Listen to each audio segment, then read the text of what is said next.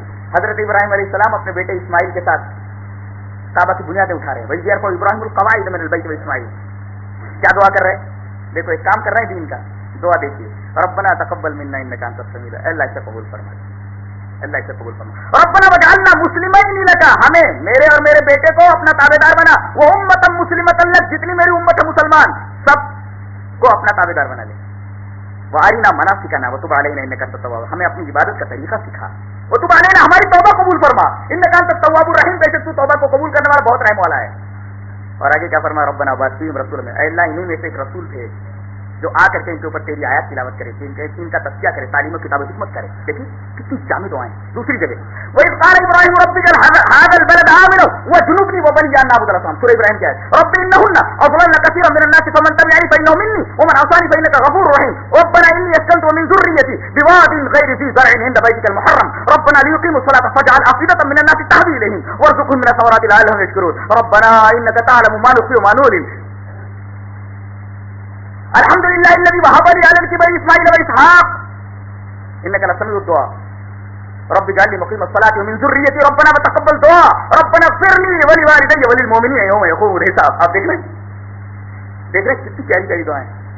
اے میرے رب اس گھر کو اپنے امان والا بنا دے اور میری ذریت کو بتوں سے دور رکھنا، بت پرستی سے دور رکھنا. یہ حضرت ابراہیم علیہ السلام کی دعا ہے. اور انہی کی امت، دیکھو بت پرستی میں کس طرح مبتلا ہے. اللہ کا در چھوڑ کر کے نہ جانے کتنے دروں کے اوپر اپنا سر پٹک رہی ہے یہ امت، جس کے بارے میں دعا کی تھی حضرت ابراہیم نے. وہ جنوبنی، مجھے بچا، وہ بنی جان نابود السلام، میرے بچوں کو بچا بتوں کی پوجا سے. کیوں؟ یہ بت چاہے کھڑے ہوں چاہے پڑے ہوں، یہ بت انہوں نے کیا کیا ہے؟ ارے بہت گھناؤنا کام کیا انہوں نے. رب انہن اضللن کثیرا من الناس، اے میرے رب انہوں نے اکثریت انسانوں کو گمراہ کر کے رکھ دی ہے. دیکھو کثیرا من الناس، بہت سارے لوگ گمراہ کہتے ہیں ہم زیادہ ہے لہذا ہم اکبر ہے. قرآن کہہ رہا ہے زیادہ لوگوں کو تو گمراہ کر کے رکھا ہوا ہے کھڑے اور پڑھوں نے. رب انہن اضللن کثیرا من الناس، بہت سارے لوگوں کو. فمن تبعنی فانہ منی، جو میری اتباع کرے گا وہی میرے میں سے ہوگا.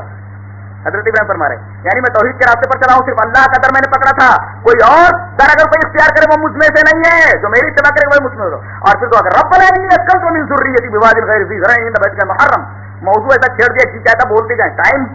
ربنا انی اسکنت من ذریتی، ربنا اے میرے رب میں نے اپنی ذریت کو بغیر کھیتی والے اس جنگل کے اندر لا کر کے بسا دیا ہے تیرے مقدس گھر کے پاس. اے اللہ انہیں توفیق دے. کیا اے میرے رب توفیق دے. لیقیموا الصلاۃ، کی نماز پڑھیں گے، نماز پڑھیں. نماز مین چیز ہے توحید کے بعد. اے اللہ نے توفیق دے، میرے رب توفیق دے کہ نماز پڑھیں اور لوگوں کے دل کو اس کی طرف مائل کر دے یہاں جو لوگ بچ رہے ہیں. وارزقہم من الثمرات، اور انہیں طرح طرح کے پھلوں سے نواز. اور آج میں تو کہتا ہوں دنیا کے تمام ممالک کے اندر طرح طرح کے پھل ہوتے ہیں. اگر اس ملک کے اندر جہاں یہ پھل پیدا ہوتے کم ہو جائے تو عرب سے منگا لیں. وارزقہم من الثمرات، طرح طرح کے پھلوں سے نواز. اور پھر دعا کر رہے الحمدللہ الذی وهب لي على الكبر اسماعیل و اسحاق. اے اللہ تیرا کتنا شکر ادا کروں کہ بڑھاپے میں تو نے مجھے اسماعیل اور اسحاق دیا ہے. اس کا مطلب یہ کہ اللہ ہی بیٹا بیٹی دیتا ہے، وہ چاہے تو بڑھاپے میں بھی دے سکتا ہے. کہاں کہاں مانگتے ہیں لوگ. الحمدللہ الذی وهب لي على، پوری توحید کی بحث اب کتنا پیش کروں. ایک جگہ اور سورہ ممتحنہ کے اندر آپ پڑھتے جائیں پڑھتے، ایک جگہ تو ہے. چلو اگلے جمعہ کے اندر بیان کریں گے انشاءاللہ. اللہ تبارک و تعالیٰ ہمیں نیک عمل اور اچھی سمجھ کی توفیق عطا فرمائے. وآخر دعوانا الحمدللہ رب العالمین. بارک اللہ لنا ولکم فی القرآن العظیم. نفعنا وإیاکم بالآیات والذکر.